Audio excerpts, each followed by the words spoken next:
उत्तराखंड के रामनगर में पूछड़ी गांव के 151 परिवारों को वन विभाग ने बेदखली का नोटिस दिया है, जिससे गांव में रहने वाले लोग असमंजस में हैं और वन विभाग के इस फैसले से काफी नाराज हैं। इस दौरान ग्रामीणों का क्या कुछ कहना है, सुना देते हैं आपको। बराबर जवाब दे रहे हैं हम, नोटिस को जवाब दे रहे हैं, तो वो धमकी के द्वारा कह रहे हैं कि हम आपको उजाड़ना चाहते हैं यहाँ से, और आप सरकारी ज़मीन में बैठे हुए हो, सरकारी भूमि में बैठ के आप हमको ऐसा कह रहे हो कि हम यहाँ से, हमारे वो है, ये जगह हमारी है और तुम यहाँ से हटो। कोई हमारा पुनर्निवास नहीं कर रखा, कहीं कुछ नहीं कर रखा है, और हमको ऐसा धमका जा रहे हैं, फॉरेस्ट के कर्मचारी भी धमका के जा रहे हैं, और वहाँ डीएफओ ऑफिस में जा रहे हैं तो डीएफओ साहब भी धमका रहे हैं। हमारा अपर कोसी रेंज है फॉरेस्ट की, वहाँ पे जो अतिक्रमण था उसको अतिक्रमण हटाए जाने के संबंध में कार्रवाई की जा रही है। वन विभाग द्वारा कुल 151 अतिक्रमणकर्ताओं को उसमें नोटिस दिए थे, इसमें से 146 के विरुद्ध उनके द्वारा बेदखली के आदेश पारित कर दिए गए हैं। बेदखली आदेश के उपरांत इसमें बेदखली आदेश जुलाई माह में जारी किए गए थे, जिसके बाद अभी तक कई लोगों ने अतिक्रमण नहीं हटाया है। वन विभाग द्वारा इसमें पुलिस प्रशासन से सहयोग मांगा गया है, जिसके क्रम में हमारे द्वारा उनको पूर्ण सहयोग दिया जा रहा है और पूर्ण सारे अतिक्रमण को हटाया जा रहा है। रामनगर में प्रशासन और खाद्य सुरक्षा विभाग और पालिका ने मंगलवार को गूल घट्टी में क्षेत्र स्थित मिठाई वाले बड़े कारखानों में छापेमारी की। इस दौरान केमिकल मिलने पर 3 कारखानों को सील कर दिया गया, साथ ही अन्य के प्रपत्रों की जांच के निर्देश दिए गए हैं। त्योहारी सीजन के दृष्टिगत लगातार इसमें अभियान चलाने के निर्देश जिलाधिकारी महोदय द्वारा दिए गए हैं, जिसके अतिरिक्त आज आयुक्त महोदय के संज्ञान में भी कुछ ऐसे प्रकरण आए थे जिसमें ये संज्ञान में आया था कि रामनगर में कुछ लोगों द्वारा अवैध रूप से फैक्ट्री चला के प्रतिबंधित केमिकल का मिठाई बनाने में उपयोग में लाया जा रहा है, जिसके दृष्टिगत विभिन्न स्थानों पर छापेमारी कार्रवाई की गई, जिसमें अभी तक 4 हम जो ऐसे स्थान हैं जहाँ मिठाई बनती है उनका निरीक्षण किया गया है। सभी जगह अनियमितताएँ पाई गई है। खाद्य सुरक्षा के मानकों के अनुरूप मिठाई बनाना नहीं पाया गया। किसी के पास प्रतिबंधित केमिकल का उपयोग होना भी पाया गया है। उन सभी के खिलाफ खाद्य सुरक्षा अधिनियम के अंदर केस दर्ज किया जा रहा है। सभी के सैंपल ले लिए गए हैं। इसके अलावा 3 को सील भी किया जा रहा है। उत्तराखंड के नेता प्रतिपक्ष यशपाल आर्य की कैंप कार्यालय को चोरों ने एक बार फिर अपना निशाना बना लिया है, जहां चोरों ने कार्यालय से 27,000 की नकदी, दस्तावेज से अन्य सामान चोरी कर लिया।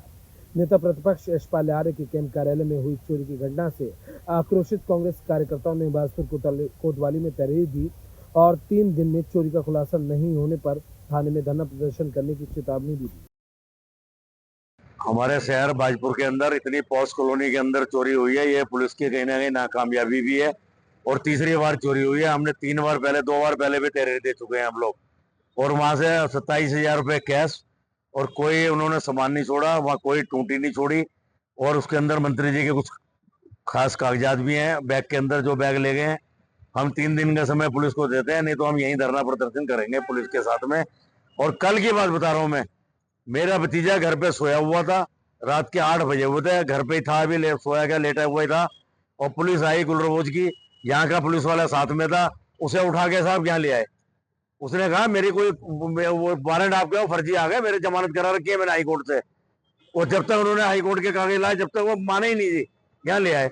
अरे एक शहर के मोजी आदमी को तुम उठा के ला रहे हो, चोरों को ला नहीं रहे।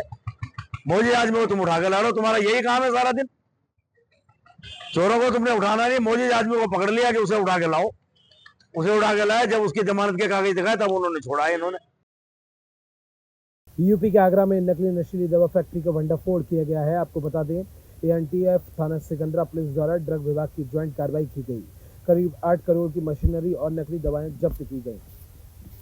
सीओ एएनटीएफ के नेतृत्व में एएनटीएफ आगरा यूनिट और थाना सिकंदरा पुलिस ने संयुक्त रूप से ऑपरेशन करते हुए एक नकली नशीली दवा फैक्ट्री का भंडाफोड़ किया है थाना सिकंदरा अंतर्गत शास्त्रीपुरम क्षेत्र में। और यहाँ से भारी मात्रा में बैंड, नारकोटिक्स, ड्रग्स और अन्य दवाएं जो कूटरचित तरीके से स्टिकर लगा के प्रॉपर यहाँ पर मैन्युफैक्चर की जा रही थी, मशीनरीज के साथ बरामद हुई। कुल 10 लोग इसमें गिरफ्तार हुए हैं, जिसमें विजय गोयल नाम का व्यक्ति, जो पहले भी ऐसे ही मामले में सिकंदरा थाना और जगदीशपुरा थाने से जेल जा चुका है, वो भी शामिल है। इसके साथ अन्य 9 इसके साथी हैं जो गिरफ्तार हुए हैं। कुल जो माल बरामद हुआ है, मशीनरी और दवाओं को लेके लगभग 8 करोड़ रुपए का माल है और वो बरामद हुआ है। इन सभी अभियुक्तों के विरुद्ध एनडीपीएस और कॉस्मेटिक्स एंड ड्रग्स एक्ट और भारतीय न्याय संहिता की सुसंगत धाराओं में अभियोग पंजीकृत करके स्पेशली जो सेक्शन 111 है जो ऑर्गेनाइज्ड क्राइम के लिए है उसको भी इनके विरुद्ध इन्वोक किया गया है। इन सभी अभियुक्तों को माननीय न्यायालय के समक्ष प्रस्तुत किया जा रहा है। इनसे विस्तृत हमने पूछताछ की है और पूछताछ में कहाँ से ये रॉ मटेरियल लेके आते थे, कौन कौन इनके ट्रांसपोर्टिंग एजेंट होते थे और कहाँ ये मार्केट्स में इन नकली दवाइयों को की खपत करते थे, उसकी हमें जानकारी भी मिली है। आने वाले दिनों में बहुत शीघ्र ही पूरे इस बैकवर्ड फॉरवर्ड लिंकेज में जो भी लोग हैं उनको गिरफ्तार किया जाएगा और आवश्यक विधिक कार्रवाई की जाएगी। यूपी के संबल में चरित्र संदेह पर पत्नी की गला रेतकर हत्या कर दी गई। फिर आरोपी ने थाने जाकर बोला कि गिरफ्तार कर लो, मैं पत्नी को मारकर आया हूँ। जनपद संबल के थाना हजरतनगर गढ़ी क्षेत्र में आज दोपहर में सिरसी चौकी पे एक व्यक्ति द्वारा आके बताया गया कि उसने अपनी पत्नी 27 वर्षीय राखी उसका गला रेत के उसकी हत्या कर दी है। इस बात पर चौकी प्रभारी द्वारा तुरंत उस व्यक्ति को हिरासत में लिया गया और उससे पूछताछ की तो पता चला कि इस व्यक्ति द्वारा बताया कि इसकी पत्नी के किसी अन्य व्यक्ति से अवैध संबंध थे। इन अवैध संबंधों के चलते इसने कई बार उसको वार्न किया, वो नहीं मानी, इसलिए उसने उसकी हत्या कर दी है। इस पर मृतका के परिजनों द्वारा तहरीर दी गई है। उस तहरीर के आधार पर अभियोग पंजीकृत कर दिया गया है और आला कत्ल बरामद कर लिया गया है। फील्ड यूनिट और फॉरेंसिक यूनिट मौके पर गई थी और आगे विधिक कार्रवाई सुनिश्चित की जाए। यूपी के मुरादाबाद में महिला के पैर पर चढ़ा ट्रक, महिला और घायल हो गई। महिला के परिवार ने ट्रक ड्राइवर को कमरे में बंद कर मारपीट की। ट्रक ड्राइवर बहुत बुरी तरह से लहूलुहान हो गया।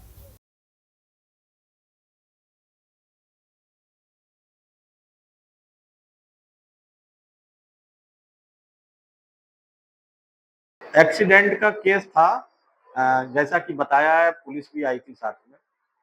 तो उसमें एक महिला के राइट फुट पे यानी पैर के सामने काफी जो है मतलब 6 सेंटीमीटर लगभग लंबा और 4 सेंटीमीटर 3 सेंटीमीटर के लगभग जो है चौड़ा घाव था। हो सकता है वो हड्डी तक गहराई हो उसकी, तो उसको हमने एक्सरे के लिए रिफर करा है और फर्दर मैनेजमेंट के लिए रिफर करा है। क्या स्थिति है महिला की? स्थिति वाइटल्स उसके देखे हमने, बीपी, पल्स और उसके प्यूपिल्स वगैरह तो वो नॉर्मल लग रहे थे और उसको आईवी लाइन लगा के डीएनएस लगा के उसको और बाकी जो इलाज करके उसका डिक्लोफेनिक दर्द का और टीटी और पट्टी ड्रेसिंग करके उसको रिफर कर दिया है। आरोपी ड्राइवर को भी लाया गया था? आरोपी ड्राइवर को भी लाया गया, उसके भी चोटें हैं और चोटें हैं, लेकिन उसकी चोटें जो हैं एक्सीडेंट में ना बताई जाके वैसी बताई जा रही है कि पीटापाटी कुछ हुई है, तो थाने से चिट्ठी आई है तो उसका मेडिकल कर। मुरादाबाद में अज्ञात कारणों की वजह से कबाड़ की गोदाम में भीषण आग लग गई। दमकल विभाग की 5 गाड़ियों ने कड़ी मशक्कत के बाद आग पर पूरी तरह से काबू पाया। फिलहाल दमकल विभाग की टीम के द्वारा और पुलिस प्रशासन की टीम मौके वारदात पर जुटी है, आगे की तफ्तीश में जुटी है। रोड में श्री साईं इंटरप्राइजेज करके एक कबाड़ का गोडाउन है, उसी में आग लगी थी। तत्काल फायर टेंडर लेकर के पहले 2 भेजा गया, फिर 3 फायर टेंडर और भेजे गए। तत्काल अग्निशमन कार्रवाई करके आग को पूर्ण रूप से बुझाकर शांत कर दिया गया।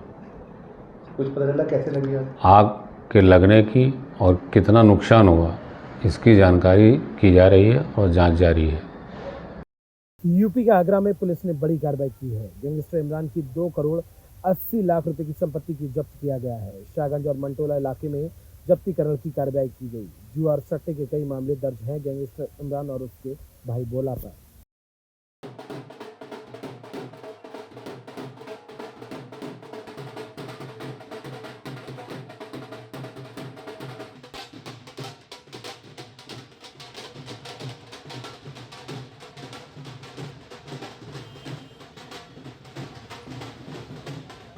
मुरादाबाद में पत्नी ने पति का साथ छोड़ा के आत्महत्या कर ली। मुरादाबाद में युवक ने खुद को गोली मारकर आत्महत्या कर ली।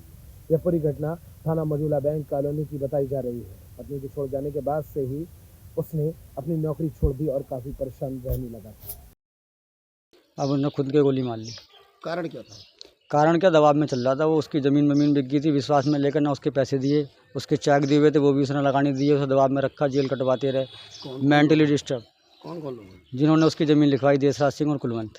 देखिए, आज 9:15 साढ़े 9 के आसपास SHO मझौला को सूचना मिली कि उनके यहाँ एक खुशालपुर एरिया है, वहाँ पे बैंक कॉलोनी है, वहाँ पे एक मनोज नामक व्यक्ति ने आत्महत्या कर ली है। मौके पर तत्काल CO सिविल लाइन्स और SHO मझौला पहुँचे, उनके साथ हमारी फील्ड यूनिट की टीम गई और वहाँ पे जाके देखा गया तो उस व्यक्ति ने, मनोज नामक व्यक्ति ने सुसाइड कर लिया था। गन शॉट इंजरी थी उसको और उससे पूछताछ में पता चला है वहाँ के लोगों से कि ये इसकी वाइफ इससे अलग रह रही थी और कुछ अन्य कारण थे, पारिवारिक कारण थे, इसके चलते ये परेशान रहता था और उसी के चलते इसने ये आत्महत्या की है। इसमें पूछताछ की जा रही है और इसमें अग्रिम बतानी कार्रवाई की जाए। मुरादाबाद में कुंदरकी विधानसभा सीट पर होने वाले उपचुनाव को लेकर बहुजन समाज पार्टी के प्रत्याशी रफतुल्ला उर्फ नेता छिद्दा ने कलेक्टर पहुंचकर आज नामांकन कराया। बसपा प्रत्याशी के तौर पर अपना नामांकन दाखिल किया। इस दौरान क्या कुछ उन्होंने कहा, सुना देते हैं आपको। बहुजन समाज पार्टी का 5वीं बार मुझे आशीर्वाद मिला। पहले तो बहुजन पार्टी का शुक्रिया अदा करना चाहता हूं और फिर वोटों की अपील के साथ कुंदरकी वासियों का भी शुक्रिया अदा करना चाहता हूं और जो मेरे साथ आए लोग, उनका भी शुक्रिया अदा करना चाहता हूं। और कल से चुनाव मैदान में उतरेंगे। कुंदरकी मेरे लिए नहीं है, संभल लोकसभा की सीट है। पहले भी मैं आता जाता रहा हूं और अब भी वहीं रहकर चुनाव लड़ा जाएगा, सब लोगों को साथ लेकर। इंशाअल्लाह इस बार हमारी कामयाबी होगी। खुदा हाफ़िज़। आपके मुद्दे क्या रहेंगे? मुद्दे क्या, हमारा तो विकास का है। यूपी के बदायूं में खाना बनाते समय गैस सिलेंडर में भीषण आग लग गई, जिसके बाद अफरा तफरी का माहौल हो गया। स्थानीय लोगों की आग बुझाने की कोशिश नाकाम रही। फिलहाल सूचना पर पहुंची थाना पुलिस और फायर ब्रिगेड की टीम ने बमुश्किल आग पर काबू पाया। यूपी के बदायूं में DM के निर्देश पर पुलिस बल के साथ जिला औषधि निरीक्षक ने आर्य मेडिकल स्टोर पर छापा मारा। अवैध रूप से संचालित मेडिकल स्टोर की जनसुनवाई पोर्टल पर की गई शिकायत। जिला औषधि निरीक्षक के मेडिकल स्टोर से 1,20,000 रुपए की दवाइयां जब्त की गई। यूपी के अयोध्या में दीपोत्सव की तैयारियों में नगर निगम जुटा हुआ है। नगर निगम ने दीपोत्सव के प्रति अपनी जिम्मेदारी मीडिया से साझा की। महापौर महंत गिरीशपति त्रिपाठी और नगर आयुक्त संतोष शर्मा ने प्रेस वार्ता की। इस दौरान नगर निगम के सभी वार्ड में दीपोत्सव मनाया जाएगा। 1500 दीपक प्रत्येक वार्ड के पार्षद को दिया जाएगा। एक वार्ड में 1500 यानी 90,000 पूरे महानगर में और 10,000 तमाम मलिन बस्तियों में और इधर उधर बांटे जाएंगे। 1 लाख दिए नगर निगम की तरफ जलेंगे और कुल मिला के 29 लाख दिए जलाने की योजना है। और महाराज जी इसमें ये करीब मोबाइल टॉयलेट हम लोग लगाएंगे धाम में, 30 के करीब हम लोग मोबाइल टॉयलेट लगाएंगे।